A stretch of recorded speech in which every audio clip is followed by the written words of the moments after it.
ओम गणेश हर हर महादेव जय गणेश। इस गणेश जी के 10 दिनों में अर्थात जो इस वर्ष 19 तारीख से गणेश चतुर्थी जो 10 दिनों तक आरंभ हो रही है अनंत चतुर्दशी तक, उन 10 दिनों में गणपति के किस मंत्र या किस स्तोत्र का अनुष्ठान अपनी कामना के अनुसार या निष्काम भाव से आप कर सकते हो या हमें करना चाहिए, वो आज विषय और वीडियो के माध्यम से आपको मैं श्रवण करवाऊंगा। अगर आपको यह विषय वीडियो आदि पसंद आता है तो लाइक कीजिएगा, शेयर कीजिएगा, चैनल पर नए हो तो सब्सक्राइब करके घंटी का आइकन अवश्य दबाइएगा। तो चलिए शुरू करते हैं। सबसे पहले गणेश जी का सबसे अद्भुत, सर्वोत्तम और सर्वश्रेष्ठ, सर्व का अनुभवी वह जो शीर्षम है वह श्री गणेश अथर्व शीर्षम। इस 10 दिनों में प्रतिदिन 100 पाठ की गिनती करके 10 दिनों में इसका सहस्त्र आवर्तन का अनुष्ठान आप कर सकते हो। जैसे हर रोज 100 पाठ गणेश अथर्व शीर्षम के कर लिए, वैसे 10 दिनों में 1000 पाठ का अनुष्ठान हो जाएगा। और गणेश अथर्व शीर्षम के पाठ करने वाले को सर्वस्व प्राप्त होता है, उसी के महात्म्य में लिखा है। और उसी प्रकार से इन्हीं गणेश अथर्व शीर्षम का अगर आप पाठ नहीं भी करना चाहते हो तो इन 10 दिनों में विद्वान ब्राह्मणों के द्वारा अपने लिए या अपने परिवार हेतु, जैसे उसमें लिखा हुआ है कि 1000 दुर्वांकुर की गड्ढिया बनाकर उससे गणेश यज्ञ कर सकते हैं, उसी प्रकार से 1000 गुड़ के लड्डू बनवाकर या बनाकर गणेश यज्ञ कर सकते हैं, लड्डू से आहुति दे सकते हैं। उसी प्रकार से जौ आदि से लेकर विविध कामना के अनुसार विविध प्रकार के गणेश यज्ञ करने के विधान भी इसी अथर्व शीर्षम में दिए हुए हैं। अगर वो भी आप चाहो तो विद्वान ब्राह्मणों के द्वारा अपने लिए, अपने परिवार के हेतु आप करवा सकते हो, वो एक ही दिन में हो जाता है। और जैसे मैंने कहा कि आप अनुष्ठान करना चाहते हो तो आप स्वयं ही इन 10 दिनों तक प्रतिदिन 100 पाठ श्री गणेश अथर्व शीर्षम के करके अंतिम दिन अर्थात अनंत चतुर्दशी के दिन यह पूरा अनुष्ठान पूर्ण कर सकते हो। अनुष्ठान की नियम आदि क्या करना है वो मैं आपको अंत में बताऊंगा। दूसरा, संकट नाशन गणपति स्तोत्र। विद्यार्थी को विद्या प्राप्त होती है, धनार्थी को धन प्राप्त होता है, मोक्षार्थी को मोक्ष प्राप्त होता है और पुत्रार्थी को पुत्र प्राप्त होता है। ये 4 कामनाएं इसी स्तोत्र में दी हुई है। तो मान लीजिए इस 10 दिनों में इसके भी आप 1000 पाठ करना चाहो तो प्रतिदिन इसके 100 पाठ करो, 1200 पाठ करने हैं तो 120 पाठ करके आप जैसी कामना है उसके अनुसार इसका पाठ कर सकते हो। उसके अलावा एकदंत गणेश स्तोत्र है या एकदंत गणपति स्तोत्र है, बहुत ही अद्भुत है। उसका तो हालांकि 21 दिनों का अनुष्ठान है, लेकिन इन गणपति के 10 दिनों में भी आप अपनी कामना पूर्ति के हेतु प्रतिदिन 11 पाठ भी 10 दिनों तक इस एकदंत गणेश स्तोत्र का पाठ आदि कर सकते हो। इसी प्रकार से गणेश लक्ष्मी स्तोत्र है, तस्य देहम च गेहम च।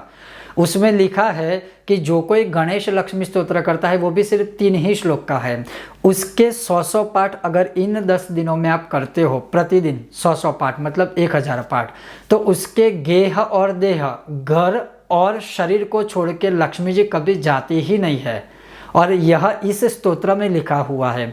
तो सिर्फ 3 श्लोकों का यह स्तोत्र है जो प्रतिदिन 100 पाठ करके आप गणेश और लक्ष्मी दोनों की कृपा प्राप्त कर सकते हो। उसी प्रकार से गणेश जी के बहुत सारे अन्य स्तोत्र है जो बहुत ही शक्तिशाली है, लेकिन मूल रूप से अगर मैं बात करूं तो यह जो स्तोत्र है जिसके हमें खुद भी अनुभव है। इसके अलावा भी बहुत सारे स्तोत्र है, जैसे गणेश सहस्त्र नाम स्तोत्र जो गणेश पुराण के उपासना खंड में है। केवल 1 पाठ भी करोगे तो उससे सर्वस्व प्राप्त होता है, बाकी कुछ करे ना करे, लेकिन केवल 1 गणेश सहस्त्र का भी पाठ करते हैं उससे भी सर्वस्व प्राप्त होता है। तो ये बात हमारी हुई स्तोत्रों के विषय में। अब अगर मंत्र की बात करें और हाँ कुछ विशेष कामना की बात करूं तो जैसे ऋण मुक्ति हेतु, कर्ज साधना या कर्ज मुक्ति हेतु कोई गणपति का स्तोत्र है तो जो रुद्र या मलोक्त गणेश ऋण मुक्ति स्तोत्र है जिसके साथ मंत्र भी है, वो भी बहुत ही तीव्र, बहुत ही अद्भुत, बहुत ही उत्तम है, जो कर्ज से मुक्ति के द्वार खोलता है। वैसा अद्भुत स्तोत्र है। और ये सारे जो स्तोत्र हमने बताए वो हमारी चैनल पर पहले ही वीडियो बनाए हुए, आप सर्च करके देख सकते हो, उसमें सारा विधान विनियोग सब कुछ दिया हुआ है।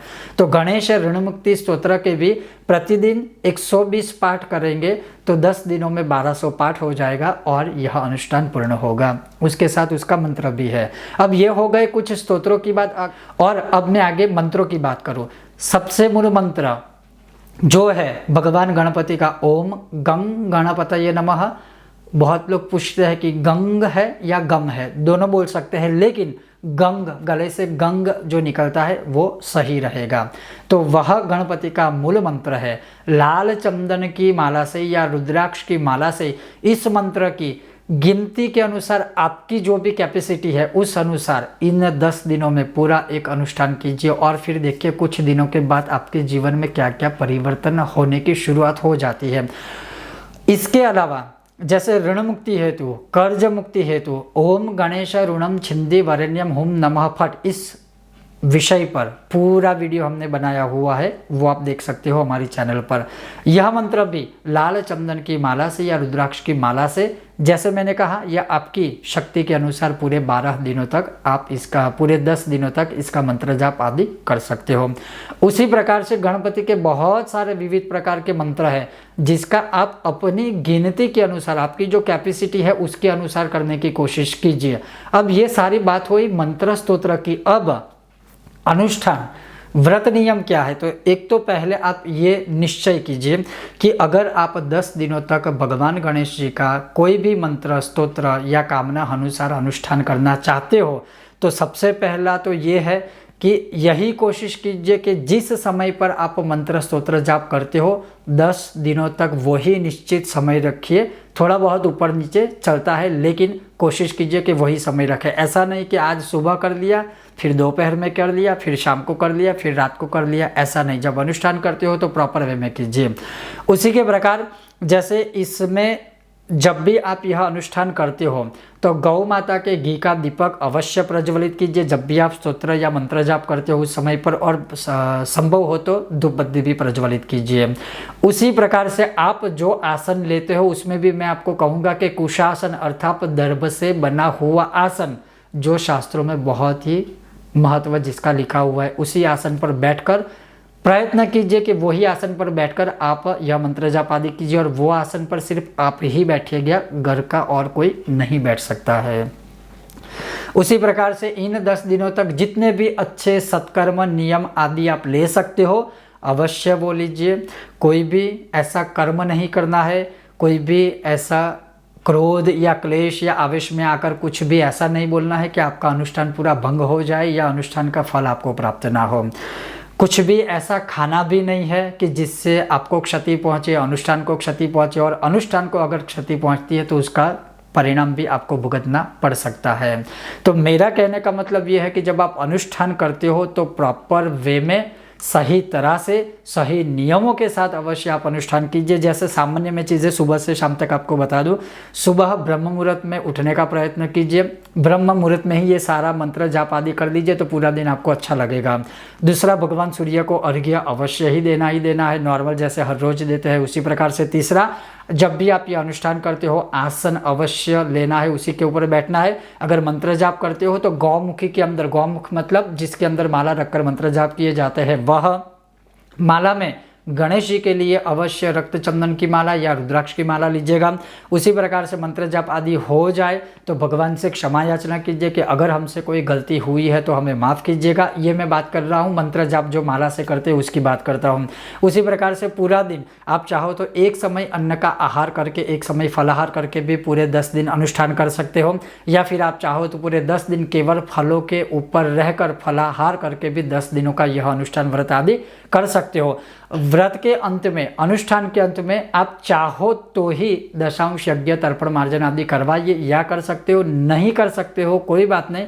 आप चाहो तो उसी के 10वें भाग की और माला, मंत्र जाप या स्तोत्र आदि कर सकते हो। जब स्तोत्र पाठ करते हो तो उसमें गौमुखी माला नहीं आती है तो आप गिनती सही तरह से कीजिए और स्तोत्र पाठ कीजिए।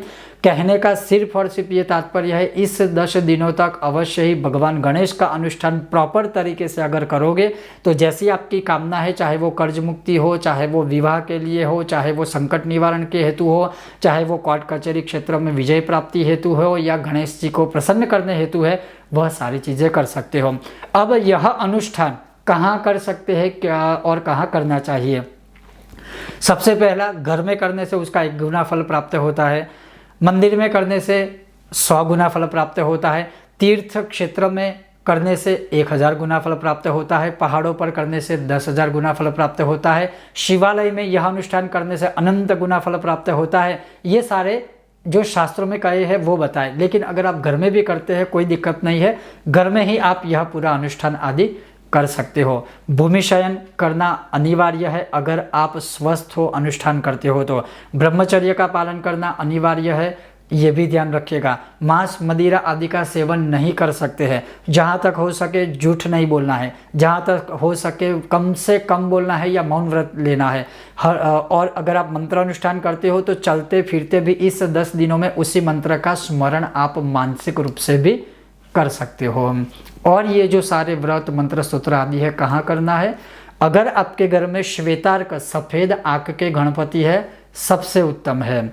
अगर आपके घर में चांदी के गणेश है, सबसे उत्तम है। अगर आपके घर में किसी भी धातु से निर्मित गणपति है, सबसे उत्तम है। या फिर आपके घर में वर्षों से ही जो भी प्राण प्रतिष्ठित भगवान गणेश जी की मूर्ति है, उन्हीं के सामने ये कीजिए, सबसे उत्तम है। लेकिन अभी जो प्रथाएं चल पड़ी है, प्लास्टिक की गणेश की मूर्तियाँ, पॉलीरेसिन की गणेश की मूर्तियाँ, गिफ्ट के स्वरूप में दी हुई मूर्तियाँ, ये जो सारी चीज़ें हैं वो कृपया करके, शास्त्रों में निषेध है पूर्ण रूप से। प्लास्टिक से आपको क्या फल प्राप्त होगा? आप स्वयं स्वीकार्य, पूरी दुनिया कहती है कि प्लास्टिक से गंदी और कोई चीज़ नहीं है, तो वो भगवान या वो गणेश जी कहाँ से फल देंगे? और शास्त्रों में भी ये चीज़ें नहीं बताई है, तो इन सारी चीज़ों पे भी थोड़ा आवश्यक ध्यान देना जरूरी है। कहने का तात्पर्य ये है कि इस वर्ष गणेश जी का इस प्रकार से सकाम या निष्काम भाव से कोई भी अनुष्ठान आदि आप इन 10 दिनों में कर सकते हो। ओम गणेश, हर हर महादेव, जय श्री कृष्ण।